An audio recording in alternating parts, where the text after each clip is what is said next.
Vamos aquí al Evangelio de San Juan, pero antes necesitamos un poquito ver el contexto aquí como siempre lo hacemos para ir comprendiendo bien la palabra de Dios. No podemos simplemente agarrar un versículo y aquí dice y punto, ¿no? Sino necesitamos nosotros observar el contexto, necesitamos observar qué está pasando aquí, quiénes están hablando, con quién está hablando, etcétera, etcétera.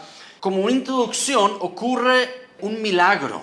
Yo he mencionado o yo he denominado este milagro, se trata de un ciego que había sido ciego, pero desde su nacimiento. Y yo lo llamo ese milagro, es uno de los milagros más impresionantes, y disculpen que lo diga así, y más verídicos, o que se podría, averiguar e investigar muy bien, y resulta, es un milagro realmente donde nada puede reclamar o decir, no, yo no creo eso, qué sé yo, porque aún los enemigos de Cristo al final tienen que reconocer, aquí hubo este milagro. No tienen palabras, no tienen cómo salir del apuro. Entonces realmente estamos frente a un milagro y las circunstancias impresionantes. Es más, fíjense, de este milagro en la Biblia es el milagro explicado más extensamente. Ocupa un solo milagro, una sanidad de una persona, todo un capítulo en el Evangelio de Juan. Normalmente escuchamos de repente, bueno, Jesús sanó tal persona y después está así y así, ¿no? Y algunas circunstancias, pero aquí se trata de un solo milagro, todo un capítulo. Y un impresionante milagro, que solamente el siguiente milagro sería más impresionante todavía. Se trata de la resurrección de Lázaro. Pero aquí trata de un milagro que donde un hombre ciego, y evidentemente muestra la palabra de Dios, ciego desde el nacimiento. O sea, no ha tenido un accidente y de repente se recuperó después de un tiempo y que justo alguien vino, Jesús, y lo sanó. Pero igual si Jesús no hubiera venido, igual se hubiera sanado. A veces vienen pensamientos así, ¿no? Entonces, pero aquí estamos hablando de un hombre que ha sido desde su nacimiento ciego. Que sus padres sabían muy bien, él es ciego, todos los vecinos. Estamos en Jerusalén acá, en el sur de Jerusalén estamos aquí, donde este hombre se encuentra con el Señor Jesucristo justamente después de la última conversación y de la última confrontación. ¿Se recuerdan? Donde Jesús ha dicho, antes que Abraham fuese, yo soy. ¿Se recuerdan? O sea, no solamente dice que Él existe siempre, sino aún dice el Señor Jesucristo esta famosa palabra, yo soy. Y eso suena como se presentó Dios ante Moisés. ¿Se recuerdan? Yo soy el que soy, dijo Dios. Asimismo se presenta a Jesús en la última conversación. Los judíos han querido matarlo, apedrearlo, y se va por medio de ellos, se escapa de ellos. Y la siguiente historia es esta, que al salir del templo se encuentra con este hombre nacido ciego.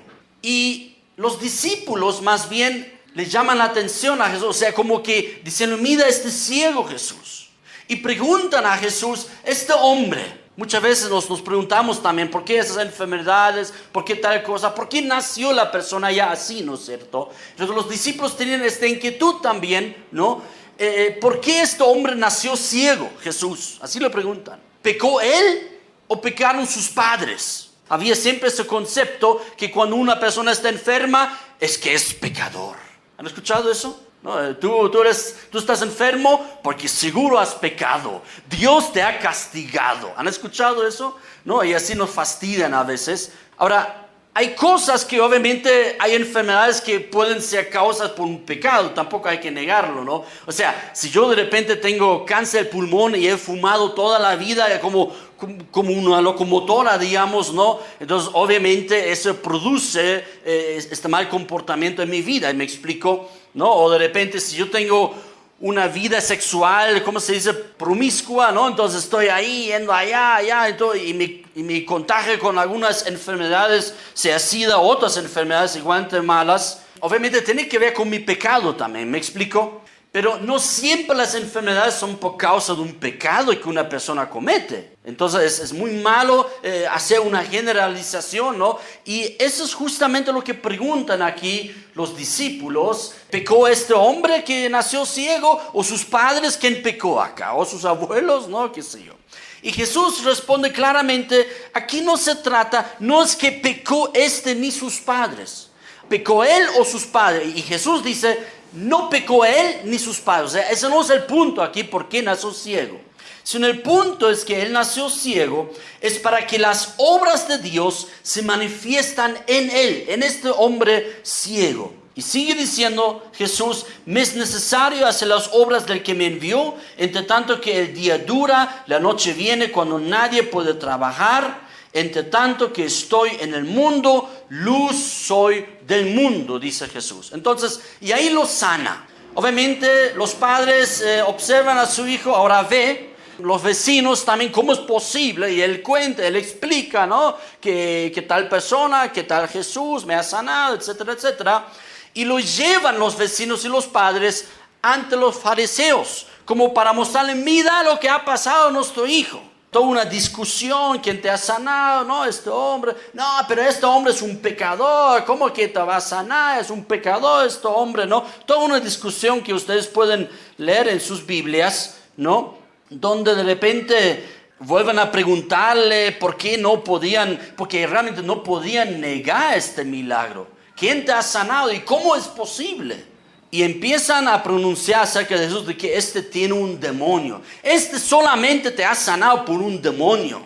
Y este hombre y los vecinos también, medio extraño, conocen la palabra de Dios y lo que habían enseñado durante mucho tiempo los escribas y los fariseos y los rabinos. Entonces, qué raro, dice. ¿Cómo un demonio puede sanar a un hombre de nacimiento ciego? ¿Cómo puede ser? Obviamente ellos no pueden explicar, ¿no? Y llegan a una finalización de esta discusión, donde dice en el versículo 32 de Juan 9, desde el principio no se ha oído decir a alguno, abriese los ojos a uno que nació ciego. Nunca se escuchó esto, dice aquí la gente, y dice este hombre. Y dicen, porque están reconociendo en Jesús quién es Él, ¿no? Que es el Mesías. Y dicen, si este, es decir Jesús, no viniera de Dios, nada podría hacer. Ahora responden los fariseos, quieren salir de este apuro, no tienen respuesta, tampoco quieren creer en Jesús el Mesías. Entonces dicen, tú naciste del todo en pecado y nos enseñas a nosotros. Tú nos quieres enseñar, o sea, se creían gran cosa. ¿Me explico? Eran orgullosos, ¿no? Entonces aquí hay un hombre nacido ciego y evidentemente ahora ve, eso no pueden negar. Entonces salen con este apuro y ¿qué hacen? Le expulsan. Le expulsan de la sinagoga, le expulsan, le excomulgan, como decimos nosotros, ¿no? De toda sociedad y de todo ámbito. No podía entrar más en la sinagoga, no podía entrar más al templo, no podía ejercer más, digamos, la adoración y hacer su sacrificio por sus pecados, como todo israelita tenía que hacer. Ha sido excomulgado, ha sido expulsado. Y eso me hace recuerdo que Jesús anuncia eso también en Mateo 24, ¿no? Os expulsarán de las sinagogas. Y realmente con los primeros cristianos, que todos eran judíos, ¿verdad? Han sido todos expulsados y rechazados y algunos muertos. El primer muerto, ¿se acuerdan? Era Esteban.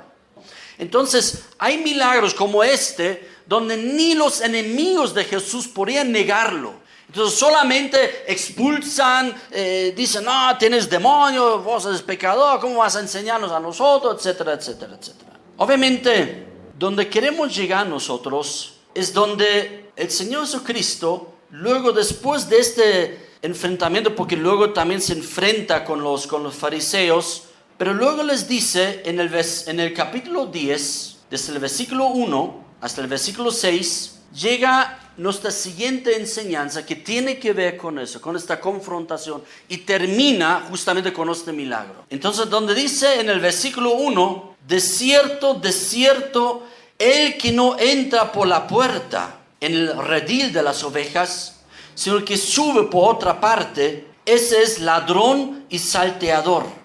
Mas el que entra por la puerta, el pastor de las ovejas es. A este abre el portero, y las ovejas oyen su voz, y a sus ovejas llama por nombre y las saca. Y cuando ha sacado fuera todas las propias, va delante de ellas, y las ovejas le siguen porque conocen su voz. Mas al extraño no seguirán, sino huirán de él, porque no conocen la voz de los extraños. Y dice en el versículo 6, esta alegoría les dijo Jesús, pero ellos no entendieron qué era lo que les decía. Dile a que está a tu lado, o no entendían o no querían entender, ¿verdad? ¿No? O no entendían o no querían entender, ¿no? Porque ¿qué acaban de hacer los judíos y los fariseos y lo que eran considerados los pastores de Israel por Dios? O sea, Dios los consideraba los pastores de Israel. ¿Qué acaban de hacer? Un pobre hijo de Dios, ciego, nacido ciego, tiene esa dificultad. Y en vez de reconocer, wow, qué gran obra Dios había hecho en ti y de apoyarle y de ayudarle, qué sé yo, le expulsan. Y justamente tiene que ver con lo que acabamos de leer en Ezequiel capítulo 34, donde Dios reclama este comportamiento de los pastores de Israel. Este comportamiento, en vez de ayudar a las personas, en vez de realmente restaurar las vidas, las destruyen. Justamente al decir, por eso es importante para nosotros, al decir nosotros, tú estás enfermo porque has pecado, arrepiéntete y ya veremos lo que va a pasar, ¿no? Entonces, en vez de ayudar, en vez de ir a orar, en vez de acompañar esta enfermedad, juzgamos todavía encima, ¿no? Y justamente este comportamiento, Dios ha reclamado ya anteriormente, y aquí Jesús también lo reclama, ¿me explico? Introduciendo esta importante enseñanza con de cierto os digo. Ellos no entendían. Ahora, ¿entendemos nosotros? Y ahí vamos a llegar hoy día, ¿no? Para que podamos entender todo lo que está pasando. En primer lugar, necesitamos entender, en el versículo 6 dice, esta alegoría les dijo Jesús. Ahí comienza, ¿no? Aquí tenemos una traducción un poquito accidentalmente no tan adecuada, porque la palabra aquí en griego no es la palabra alegoreo, que es la alegoría en castellano. Aquí no ocurre eso. Hay unas cuantas pocas alegorías en la Biblia que tienen que ser interpretadas como alegorías, que son, digamos, metáforas extendidas. Esas son alegorías. Sin embargo, aquí Jesús dijo otra palabra, paroimia, que quiere decir ilustración o comparación, ¿no? Ahora, no es muy importante, digamos, pero quiero mostrar eso, que es una ilustración. Jesús está realizando una ilustración para mostrar una gran verdad. Son ejemplos, son comparaciones, y justo el Señor Jesucristo hace esta comparación acá. Y utiliza la ilustración del pastor, la ilustración de un redil, de un rebaño, de ovejas. A la verdad no somos ovejas, ¿verdad? Dios no nos ha creado como ovejas, pero es una ilustración, es una comparación para llegar a un entendimiento. ¿Y cuál es el entendimiento? Bueno, la ilustración del pastor ha sido muy utilizada en la Biblia. O sea, ya en el Antiguo Testamento es muy frecuente esas comparaciones con el pastor. Recuérdense, por ejemplo, Salmo 23, uno de los salmos más conocidos, ¿verdad? ¿Qué dice ahí el versículo 1, Salmo 23? El Señor es mi pastor, ¿no? Entonces, y nos imaginamos ahí con el callado, el pastor, ¿no? Y ese es mi Dios, mi Señor, ¿no? Y me guía, y me presenta, ¿no? Etcétera, etcétera. Pero fíjense, es muy interesante que la mayoría del pueblo de Israel en el Antiguo Testamento, grandes hombres de Dios, todos han sido pastores. Ahora, en ese sentido, ahora reales, o sea, pastores de reales ovejas. O sea, dile a que está me, o sea, ovejas de me, ¿no? Estas ovejas reales eran pastores. Recuérdense de Abel, que fue matado por Caín, era pastor. Luego Abraham era pastor, o sea, estoy hablando ahorita realmente pastor. para entender por qué en la Biblia y por qué el Señor Jesucristo también utiliza esta ilustración de pastor, porque para el pueblo de Israel era muy conocido. Como que nosotros haríamos una comparación con las salteñas. Es muy conocido. Si yo hablaría de salteñas, por decir, en otro país, digamos en Brasil, ¿y salteña qué es? ¿Por qué hablas de salteña, no? Entonces, o en Chile, digo en México, acerca de los tacos, ¿no? Entonces, hacer comparaciones, ¿no? Entonces, así el Señor Jesucristo utilizó la comparación y la ilustración del pastor, porque era muy conocido por Israel. Abraham era pastor, su hijo Isaac era pastor, su nieto Jacob era pastor, Raquel, su esposa, era pastora, ¿no? Moisés llegó a ser pastor, ocupó el oficio de pastor, o sea, realmente como de ovejas, ¿no? El rey Saúl era pastor de ovejas. El rey David era pastor de ovejas. Hay un profeta, el profeta Amós, también era pastor de ovejas, o sea, así.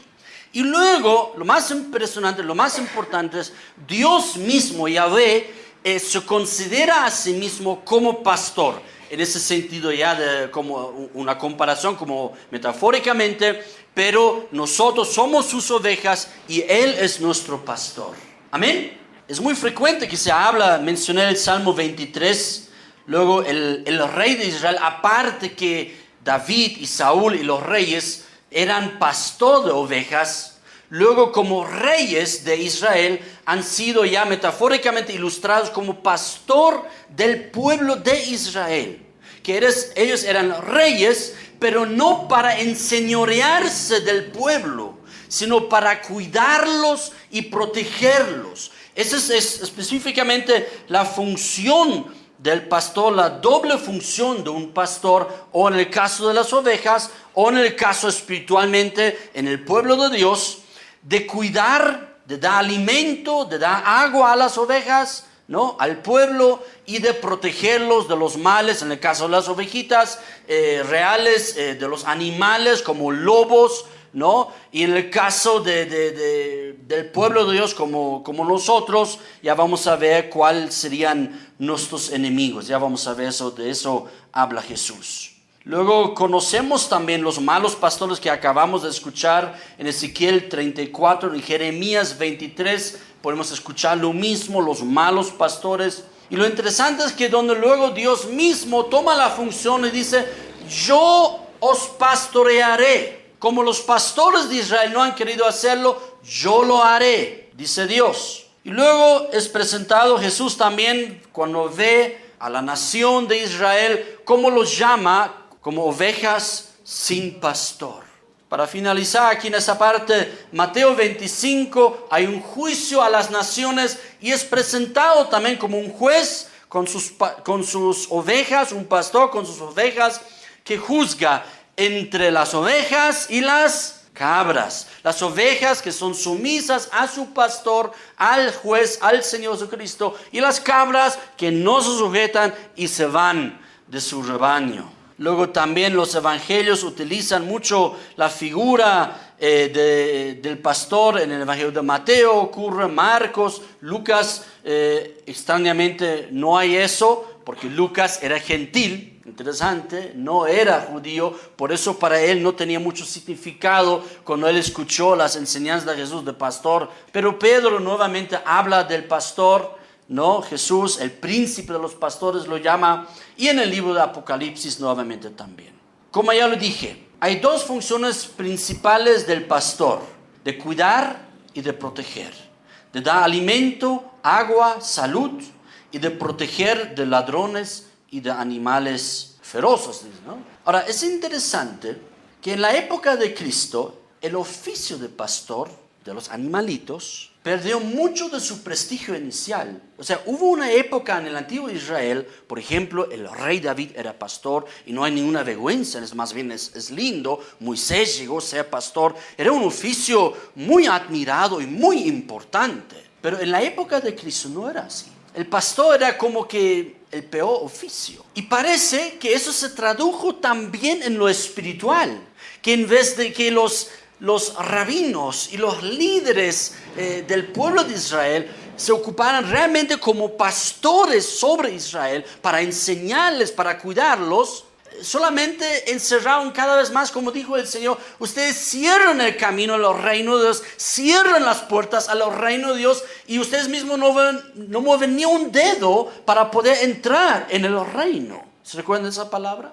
Es justamente interesante que tanto en lo natural y en lo espiritual había una decadencia en el oficio de pastor, tanto en lo espiritual como en lo natural.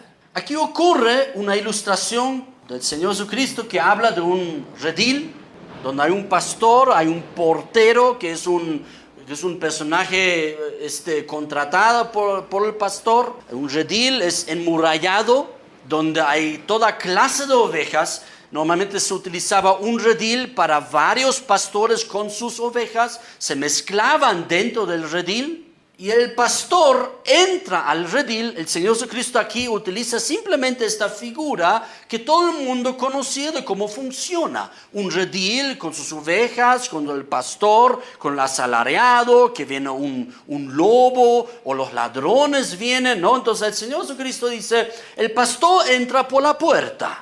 Todo redil tenía un muro, pero tenía una puerta. Detrás de esta puerta estaba el portero, ¿no? Como dice aquí la palabra. Y cuando escucha la voz del pastor, el portero abre la puerta para que el pastor pueda entrar. Y el pastor ahora adentro llama a sus ovejas. Era muy común en esta época también que el pastor utilizaba una pequeña flauta de madera con la cual hacía música para distraerse también en los campos, etcétera, etcétera. Entonces el pastor podía hablar simplemente, podía tocar su flauta y todas sus ovejas empezaron a salir con su pastor. Las demás ovejas se quedaron adentro. ¿Me explico? Las demás ovejas se quedaron adentro y el pastor llama a sus ovejas y salen con él para ir a pastar, ¿no? Y toma agua y está paseando y está con sus ovejas y luego llega en la noche y los vuelve a colocar donde están las demás ovejas también y están ahí. Al día siguiente de nuevo entra y los busca, o sea, los llama simplemente. Y lo que es muy importante de un rebaño, el pastor va por delante y las ovejas le siguen. Amén. Esa es la ilustración que el Señor Jesucristo dice, y diciendo, el pastor ¿por dónde entra? Por la puerta. Pero los ladrones y los salteadores, en salteador la palabra ya está, ¿por dónde van? Saltan al muro. Entran, ¿y para qué entran ahí? Para robar las ovejas. Entran saltan al muro y roban ovejas. Esa es una pequeña ilustración que el Señor Jesucristo da. Lo escuchan, pero no entienden. Y ahí necesitamos llegar a ese punto porque hemos hablado todo lo que expliqué hasta acá. La figura del pastor era muy importante en el antiguo Israel. Los profetas hacían mucha referencia hacia el pastor. El profeta Ezequiel y el profeta Jeremías, lo que acabamos de leer, también muestra cómo Dios reclama a los malos pastores. Y ahora ocurre algo muy interesante, ¿no? Todos escucharon, todos han oído el ejemplo y Jesús entra en este ejemplo, en esta comparación con decir, de cierto os digo. Lo siguiente que el Señor Jesucristo dice, reclamando a los malos pastores, ¿no? Y que Dios va a hacer algo muy, muy importante y que el pastor tiene que cuidar a las ovejas, ¿no? Y dice el Señor Jesucristo ahora algo muy importante, diciendo doblemente dos cosas acerca del redil y del pastor. Dice el Señor Jesús dos cosas dos veces, ¿no? Entonces aquí encontramos realmente una gran importancia. Recuérdense de nuevo, ¿qué dijo Jehová Dios? Reclamando a los pastores de Israel. ¿Qué dijo? Yo buscaré mis ovejas, ¿sí? Yo las tomaré conmigo y yo las cuidaré y juzgaré a los malos pastores y yo sanaré a mis ovejas. Y ahora, frente a todos los fariseos que yo creo que no han querido entender, no querían entender, dice el Señor Jesucristo dos veces, dos cosas. ¿Qué les dice? Yo soy la puerta. Yo soy la puerta. De cierto os digo, yo soy la puerta. Yo soy la puerta. Y luego, 2 veces de nuevo dice, de cierto os digo, yo soy el buen pastor.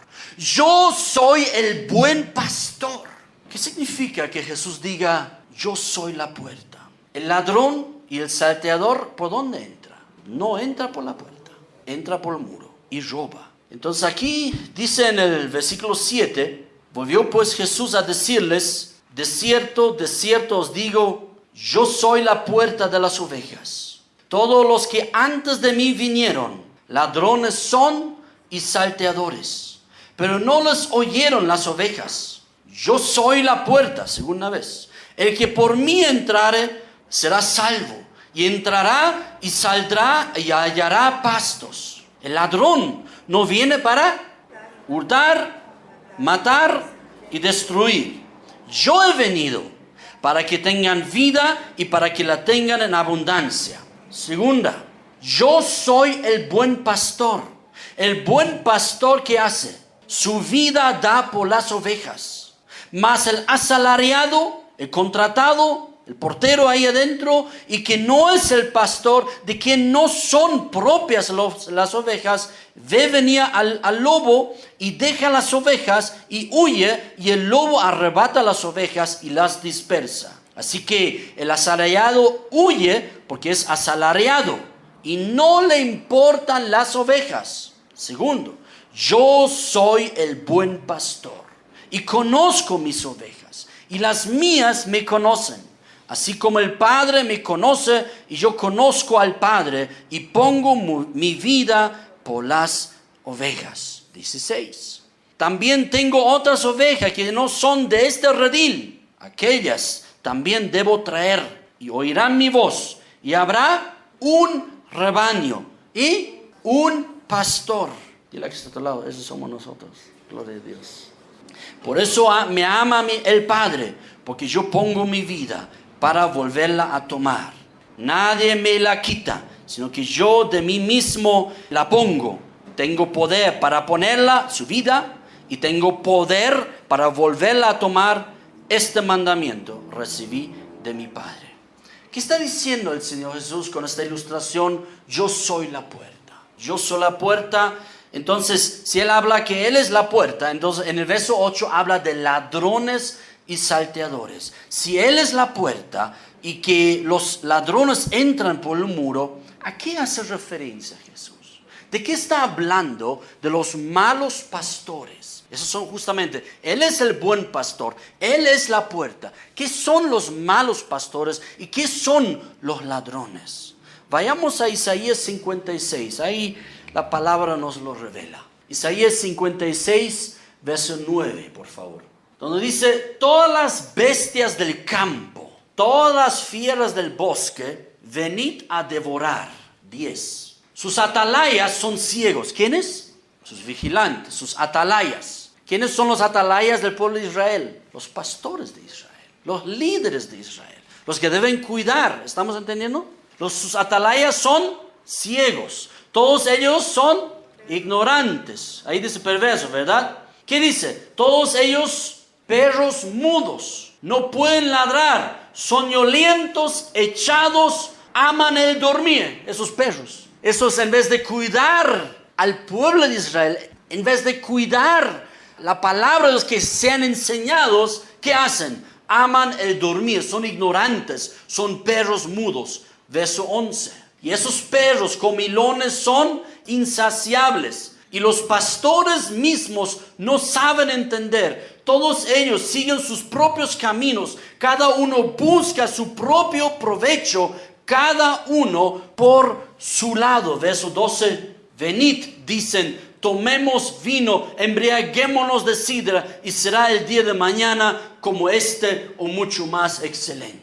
Esos son los malos pastores, esos son esos perros, esos animales que roban, los ladrones, los salteadores. A eso hace referencia aquí el Señor Jesucristo. Y el apóstol Pablo utiliza la misma ilustración en Filipenses capítulo 3, por favor, verso 1 y 2, donde dice, por lo demás, hermanos, gozaos en el Señor.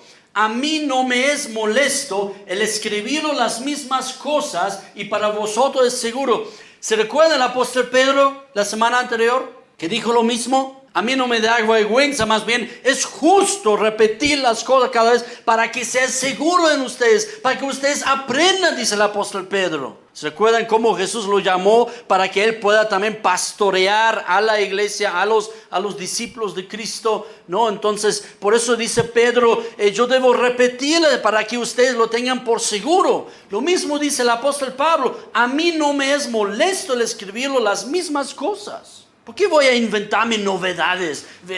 Novedades, el pastor no tiene novedades, no tiene nuevas enseñanzas, ¿no? Pablo dice, no me es molesto escribir las mismas cosas, para que ustedes las tengan por seguro. Versículo 2. Recomienda aquí el apóstol Pablo, y ese es justamente donde él quiere llegar, donde él dice, y a ese mismo se refiere Jesús, guardaos de los perros, guardaos de los malos obreros, guardaos de los mutiladores del cuerpo.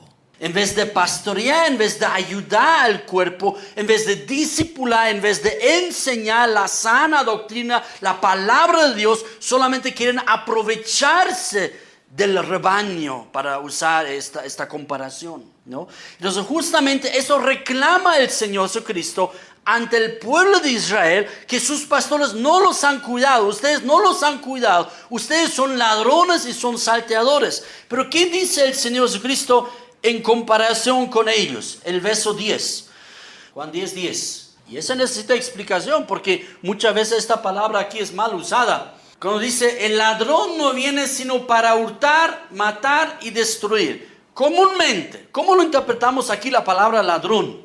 El diablo. Fíjate, aquí no es el diablo. Puede ser que el diablo lo impulsa, pero lo que hace referencia aquí Jesús no es el diablo. Dile que está a tu lado, no es el diablo acá.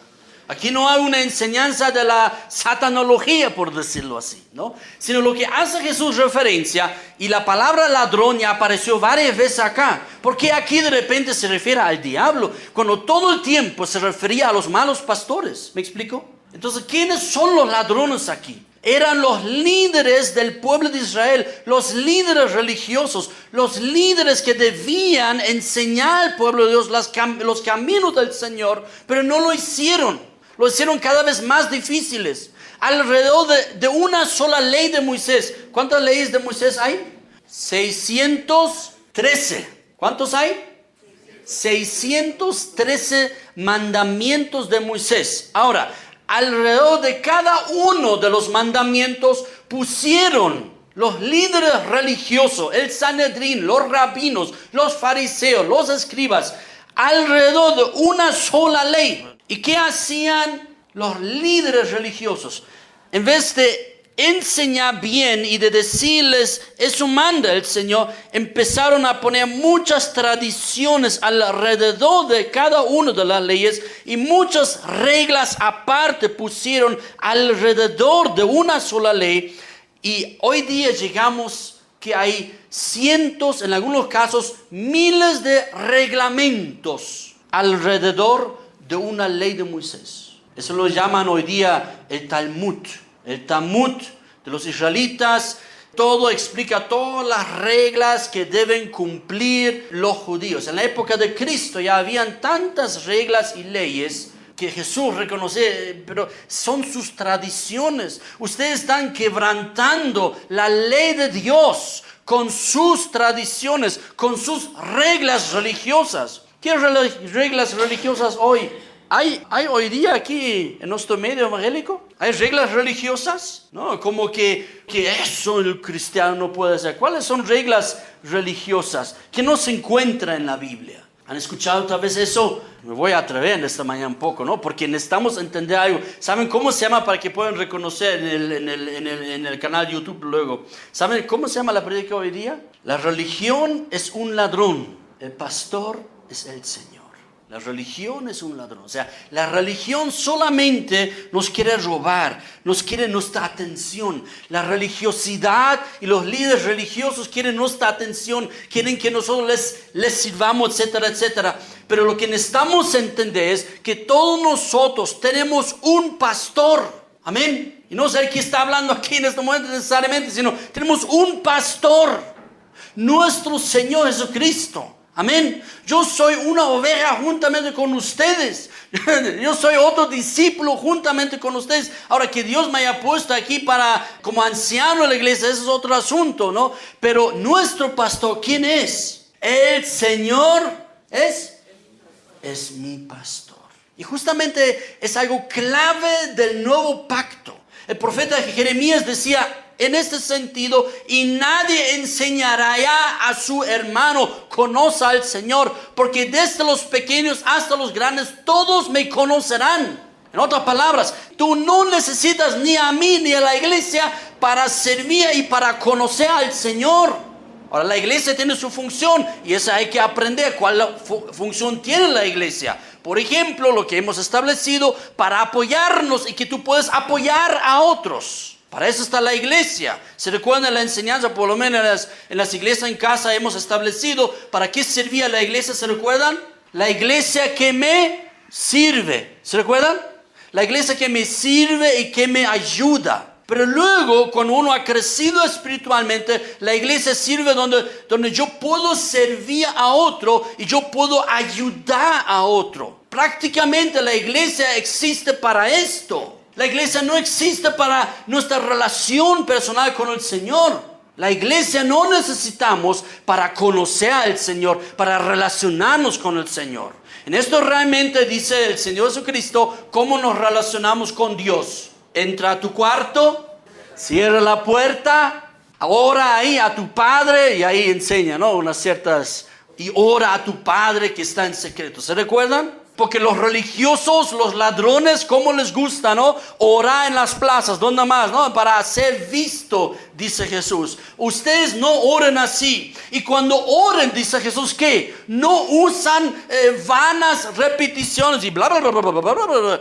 Basta que tú oras. Si tienes alguna necesidad, Señor, te presento, lanzo mi necesidad hacia ti y ahora creo que tú vas a hacer tu obra en mi vida. Punto.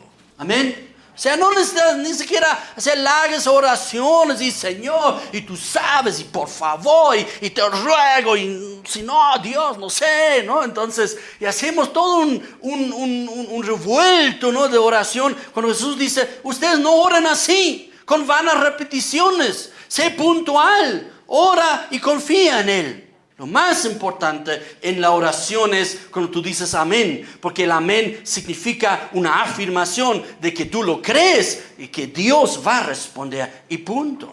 Y ni siquiera oramos porque tenemos nuestros deseos que queremos que se cumplan, sino que realmente Dios sea glorificado. Él es nuestro Señor, su reino sea establecido en mi vida y en todo el mundo. Amén. Entonces, yo soy la puerta. Justamente quiere mostrar esto de que nosotros necesitamos acercarnos a Él, necesitamos conocerlo a Él, necesitamos conocer su palabra necesitamos creer, su enseñanza necesitamos recibir. Esa es la puerta. No es mi enseñanza, no son mis opiniones. Por eso es tan importante lo que hemos hecho de Nobles de Berea, donde cada uno tiene el derecho y obligación. Escúchame, dile a que está a tu lado, tienes derecho y obligación. Tú tienes derecho y la obligación a averiguar por ti mismo en la Sagrada Escritura si es verdad lo que este pastor alemán aquí dice o no es. ¿Me explico? Tú tienes el derecho, tú tienes la obligación, tú tienes el derecho y la obligación. ¿Por qué? Porque el apóstol Pedro dice, porque nosotros somos ¿qué? El real sacerdocio delante de Dios. Y tú necesitas establecer tu relación personal con tu pastor, con tu Señor, con tu Rey, con tu Dios. Amén. Yo soy el buen pastor. Yo soy la puerta, hace el énfasis en la doctrina y enseñanza de Cristo. Esa es la puerta, la doctrina, la palabra, la enseñanza de Cristo. Eso necesitamos nosotros aprender y por ahí tenemos que entrar. Y cuando Jesús dice, yo soy el buen pastor, Él explica justamente lo que quiere decir, lo que significa es en el verso 11, yo soy el buen pastor. El buen pastor, ¿qué hace? Verso 11, da su vida por las ovejas. Ese es el buen pastor. Yo siempre digo esto Ustedes tienen que adorar su verdadero pastor. El apóstol Pedro llama a Jesús el príncipe de los pastores. Hay pastores en la iglesia, es obvio, pero es otra enseñanza. O sea, vamos a observar qué enseña la palabra de Dios al respecto. Por ejemplo, el apóstol Pedro justamente dice en la segunda carta, los pastores, los ancianos juntamente conmigo, Jesús siendo el principal de los pastores, el príncipe de los pastores, no deben, entre otros, no deben enseñorearse de la grey, del rebaño de Dios. No deben enseñorearse, no deben ejercer fuerza, no deben amenazar. ¿Cuántas veces se escucha hoy día en las iglesias amenazas, sí o no? Amenazando a la gente, ¿no? Si te vas de mi congre, te vas al infierno. En algunos lugares dicen eso. Si te vas de mi congre, te va a ir mal. Personas atendiendo que me digan, así me ha dicho el pastor, su mujer te está hablando. Como que dependiera de la congre mi salvación, como que dependiera del hombre mi salvación, ¿sí o no? Necesitamos entender las cosas. El Señor Jesucristo aquí dice, de cierto os digo, hay un buen pastor que da su vida por las ovejas. Yo no he muerto por ninguno de ustedes, discúlpame que no lo haga porque no puedo tampoco, ¿no? Yo no he muerto por ninguno. Yo solamente soy otro siervo más, otra oveja más del mismo rebaño. Tal vez ni el portero soy.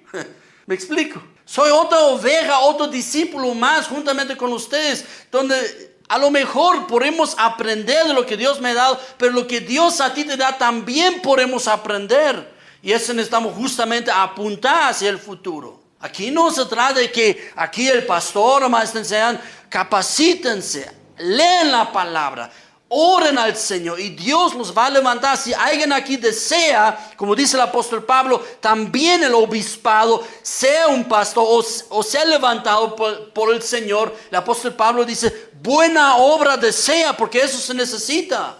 El Señor Jesucristo, ¿qué dijo a los discípulos lo que debían orar? Orar por más obreros, ¿sí o no? Mi oración siempre ha sido esta. En todo lugar donde estoy ministrando, que el Señor levante hombres y mujeres para servir al Señor y servir a los hermanos y a la sociedad. Amén. De que Él es el buen pastor, justamente significa que Él da su vida como un sacrificio por nosotros. Él muestra a través de su sacrificio su amor hacia cada uno de nosotros. Eso significa Él es el buen pastor. El asalariado, cuando ve el peligro, ¿qué hace? Se escapa y no le importan las ovejas.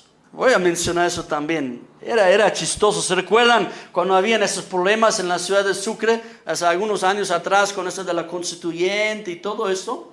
¿Se recuerdan? Dios mío, casi me da vergüenza ajena incluso decirlo. Pero ¿cuántos extranjeros misioneros abandonaron la ciudad de Sucre para ponerse en lugares seguros? Por ejemplo, en Chile, en Perú, en Argentina, algunos volviendo a su país. ¿Cómo misioneros extranjeros han venido aquí a servir, se han escapado a otros lugares y todo eso, ¿no? Y me llamó atención, escuché, tal, no voy a decir, ¿no? Tal se fue allá, esto otro se fue allá, de tal institución se fue a tal lugar, ¿no? El director misionero ahí de una institución se fue allá, no se ve el peligro y se escapa. ¿Las iglesias qué? O sea, ¿y los discípulos qué? ¿Me explico? Para mí en esta época era tan significativo más bien que yo podía quedarme. Los hermanos han estado muy agradecidos ahí en la ciudad de Sucre, ¿no? Donde hemos seguido sirviendo, hemos estado orando, pidiendo al Señor por la ciudad de Sucre, porque realmente ustedes se recuerdan, tal vez era un momento muy, muy crítico. Les hago solamente recuerdo que la policía se escapó de Sucre. Y justo esta noche teníamos boda, ¿te acuerdas? Claro, la Lisette se quedó en la congre, ¿no? Nosotros en la casa, no podía llegar a la casa para dormir. Se durmió en la casa, en la congre se durmió. Muchos hermanos se durmieron en la congre, ¿no? Entonces, eran momentos realmente peligrosos. Pero ¿qué hace el asalariado que no es pastor? Se escapa, se va. Pero la verdad es esto, nuestro Señor Jesucristo es el verdadero buen pastor, que da su vida por las ovejas, por cada uno de nosotros. Amén. Ahora, ¿qué es importante acá? Vamos al verso 14. El buen pastor conoce sus ovejas. Tú eres conocido por el Señor Jesucristo. El Señor Jesucristo a ti te conoce. Él es tu pastor. Él es tu rey. Él es tu Señor. Amén. Él te conoce.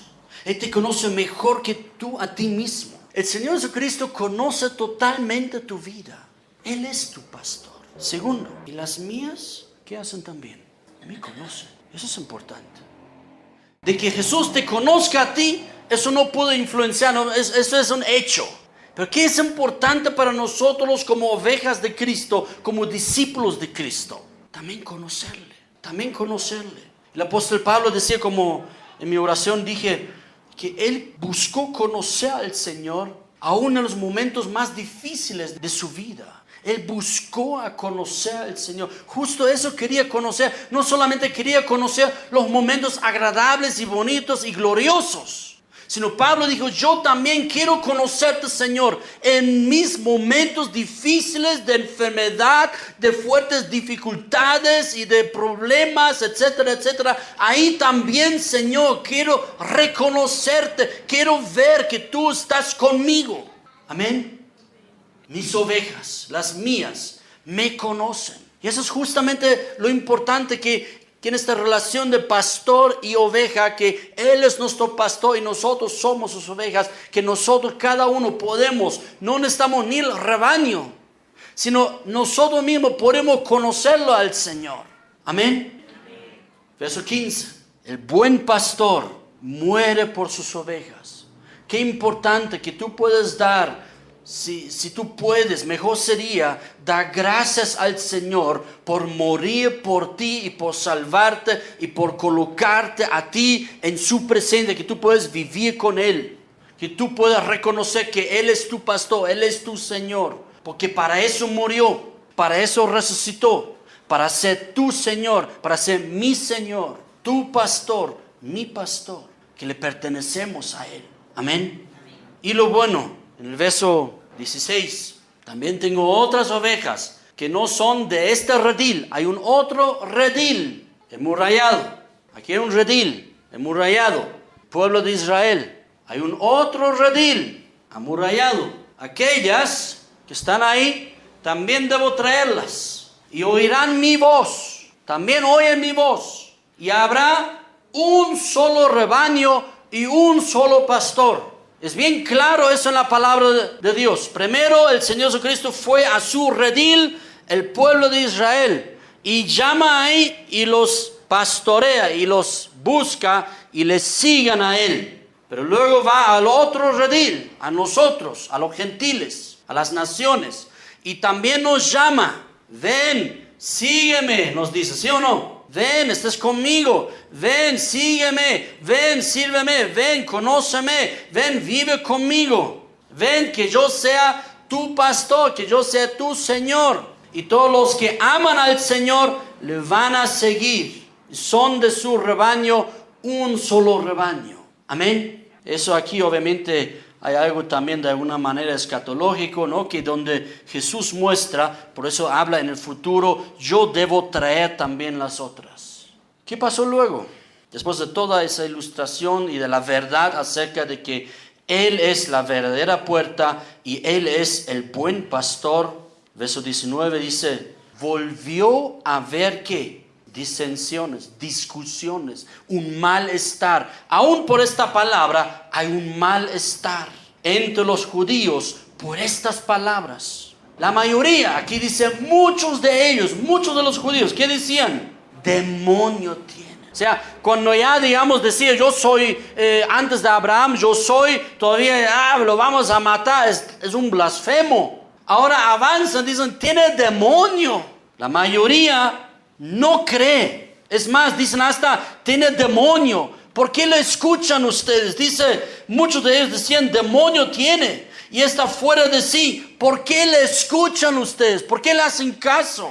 Pero otros, ¿qué hacen? Lo escuchan, creen en él. Porque reconocen algo muy importante. En este caso, por ejemplo, este nacido ciego, ahora ve. Dice en el verso 21, decían otros. La mayoría dice, no creemos en él, demonio tiene. Pero otros dicen, estas palabras no son de endemoniado.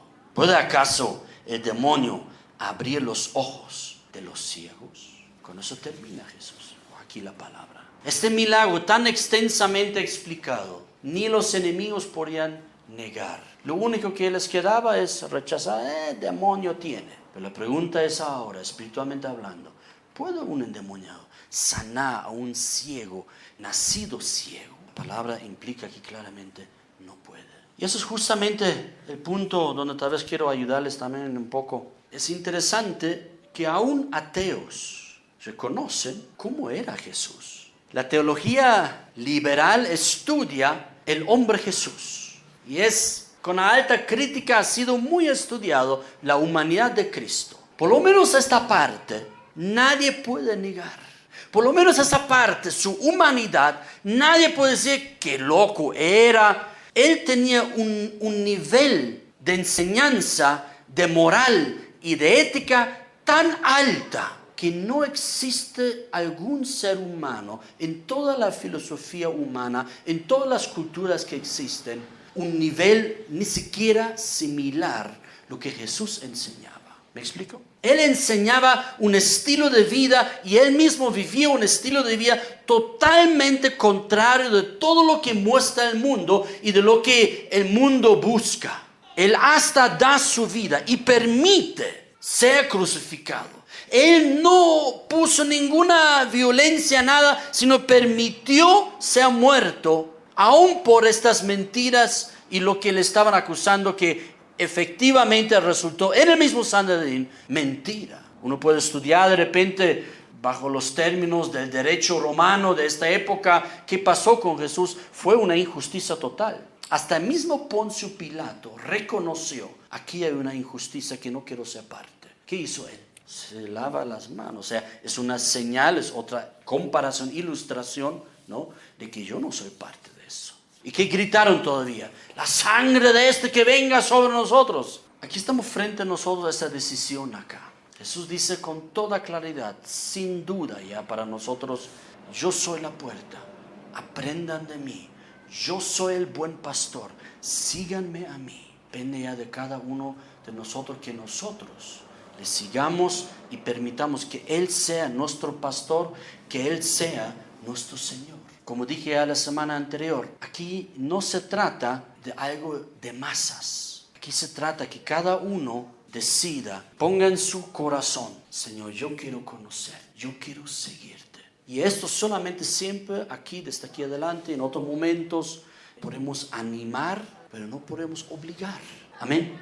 ¿Qué somos nosotros todos? A veces a mí me han preguntado, ¿no? Como tengo cara de gringo, ¿no? ¿Tú eres un voluntariado o un voluntarioso? ¿Cómo dicen? Un voluntario. ¿Tú eres un voluntario? En el principio no entendí la palabra voluntario. Claro, a mí nadie me ha obligado, digamos, voluntario, ¿no? Pero en ese sentido, ¿saben qué? Que nosotros seguimos a Cristo, nadie es obligado por hacerlo. ¿Por qué seguimos a Cristo? ¿Por qué queremos nosotros conocer más a Cristo? ¿Por qué le obedecemos a Cristo? Porque le amamos.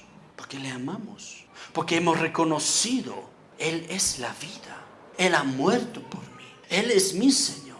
Si hay una esclavitud buena, me quiero meter en la esclavitud de Cristo. Él es mi dueño. Yo soy su seguidor. Yo soy su esclavo. Yo quiero quedarme con Él. Aunque Jesús me dijera después de 7 años, bueno, aquí terminó la esclavitud, puedes retirarte. Yo voy a decir, no, Señor, quiero que me perforas mi oreja o mi brazo. Quiero ser tu esclavo por toda la eternidad. Quiero ser tu siervo. No se molesten que utilice la palabra esclavo. Es justo la palabra que utiliza Jesús y los apóstoles. Doulos, esclavo de Cristo. Somos esclavos de Cristo. Y lo hacemos con gusto. ¿Por qué? Que Él nos ama. Él nos cuida. Él nos protege. Él es la puerta. Él es el buen pastor. Amén. Póngase de pie, por favor. Oh, Señor, te damos muchas gracias. Gracias por tu tremenda enseñanza acerca de esta ilustración aquí, Señor, esta alegoría, Señor, que te pedimos que podamos nosotros entender cada vez más porque deseamos entender. Posiblemente aquí los judíos o los fariseos no entendieron porque no querían entender. Señor, estamos frente tuyo y deseamos entender tu palabra. Queremos conocerte más, Señor. Tú en algún momento anteriormente dijiste a los discípulos, ¿quieren irse también? Tus discípulos reconocieron, tú tienes palabras de vida para nosotros, ¿dónde vamos a ir? El mundo ya no tiene que ofrecernos. El mundo no tiene ya vida para nosotros. El ladrón no viene sino para destruir, para hurtar, matar y destruir. Pero yo he venido para que tengan vida y vida en abundancia. Qué bueno, Señor, que podemos experimentar esta vida contigo ya ahora, que tú nos alimentas, tú nos cuidas. Pero qué bueno, en la vida verdadera y absoluta tendremos una real vida en abundancia, juntamente a ti, Señor. Qué bueno, Señor. Damos gracias por infundir esta esperanza en nuestros corazones, que podemos conocerte, que podemos seguirte, Jesús. Tú eres nuestro buen pastor. Nos da gusto en seguirte. Como una oveja sumisa, una oveja calladita, queremos seguirte a ti, Jesús.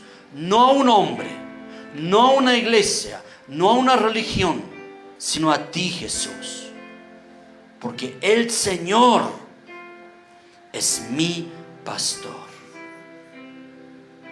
Gracias, Señor. Gracias, Señor.